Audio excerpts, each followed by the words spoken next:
Conway Medical Center at 300 Singleton Ridge Road in Conway, it's the way of the future. The medical center is continuously updating and expanding its services with features like a new state-of-the-art catheterization lab, an expanded pharmacy, and a new patient bed tower. The new tower includes 32 critical care unit beds to combat a capacity problem. That means shorter waits in the emergency room. Plus, the new rooms offer more privacy for patients, and the facility is designed to optimize nurses' care. Nurses work around the clock in the critical care unit to make sure their patients are doing all right. And from the nurses' station, they can keep an eye on 2 patients all the time. The Conway Medical Center is dedicated to getting patients back on their feet and keeping them safe.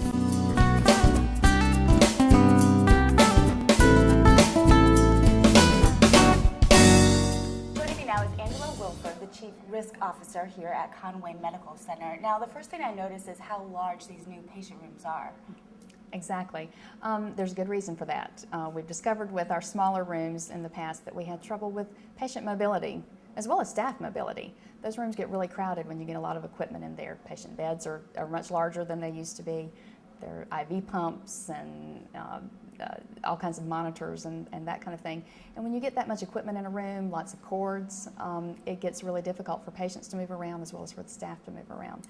So these large rooms allow room for all that equipment, allow room for the bed to be maneuvered around more easily, and the patients should be able to move around their rooms more comfortably, as well as have the opportunity to have their family in the room, which can also assist with fall prevention. If the family can stay with the patient, particularly overnight, then they can help get that patient acclimated to the room and help take care of them when the staff's not there. And moving around is important when someone's recovering, right? Absolutely. We want our patients to be mobile as soon as they possibly can. Okay, and talk about how you prevent the spread of infections. We have a lot of mechanisms for that, but one of the things that's related to these new rooms is the way the room is designed. The sink that the staff can use is right next to the door, along with the hand sanitizer that's mounted on the wall.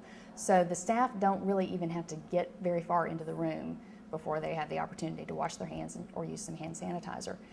And that can certainly help us with the prevention of infections. And from what I understand, it's called gel in, gel out? Absolutely, absolutely. We have an expectation that all of our employees will gel in on the way in, that they'll gel in on the way out. And we actually do leadership rounds on a weekly basis. Our leadership team will go pick a unit and meet with patients, and one of the things we ask our patients about is whether their caregivers are gelling in and gelling out, and remind our patients that they have the right to ask our staff to do so if they happen to forget. Sure, and a reminder to family who's in the hospital to be sure to wash their hands. Absolutely. It's important for visitors to gel in and gel out as well. Great, well thank you, Angela Wilford. Now let's take a look at what else Conway Medical Center can offer.